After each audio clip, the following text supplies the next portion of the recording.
Il faut savoir qu'à la base, les salafistes et les wahhabites n'ont strictement rien à voir. Les salafs sont les pieux prédécesseurs des 3 premiers siècles de l'islam.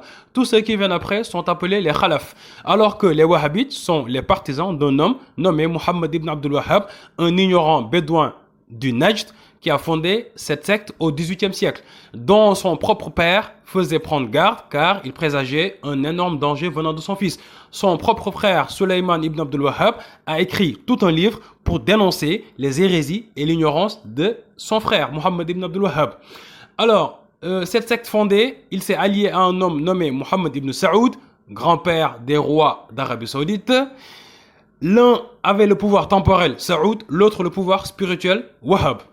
Alors, ceci fait, la propagation du wahhabisme a été facilitée. Pourquoi? Parce que Muhammad ibn Abdul Wahhab, se basant sur les écrits de Ibn Taymiyyah, qui a été innovateur en ce sens, a subdivisé l'unicité de Dieu en 3 grandes parties. L'unicité de seigneurie, l'unicité de l'adoration et l'unicité des noms et attributs. Ce qui veut dire qu'il leur était très très facile de rendre mécréant ou associateur un musulman, lorsqu'ils estimaient que celui-ci ne respectait pas l'une des 3 règles d'unicité.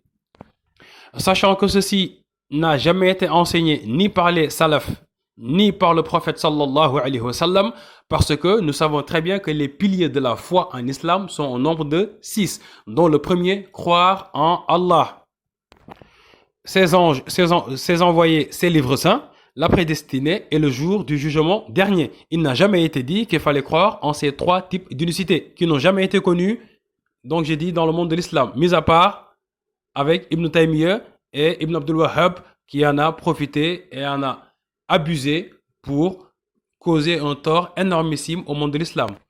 Alors, il fut une période où le wahhabisme perdut de sa superbe jusqu'à l'arrivée de Abdul Aziz ibn Saoud vers 1932, lorsqu'il fonda le royaume d'Arabie Saoudite. Ah là, il y eut un pacte, si on veut, ou bien une alliance entre les ulémas et les rois d'Arabie Saoudite.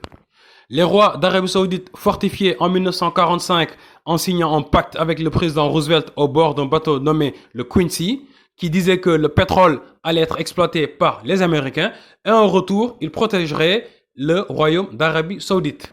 Avec cette manne financière, le royaume d'Arabie Saoudite a formé des gens via leurs universités qui sont ensuite renvoyés dans leur pays d'origine, par exemple Sénégal, Mali, Pakistan, Indonésie ou que je ne sais encore, pour aller propager la philosophie wahhabite. Ce qui veut dire que la plupart des gens que vous voyez avec une grosse barbe et la tête rasée sont issus de cette formation, dont la base et le fondement essentiel est que Allah subhanahu wa ta'ala, le créateur, est une personne et qu'il possède des membres comme ses créatures, tête, main, visage, oreille, pieds et j'en passe.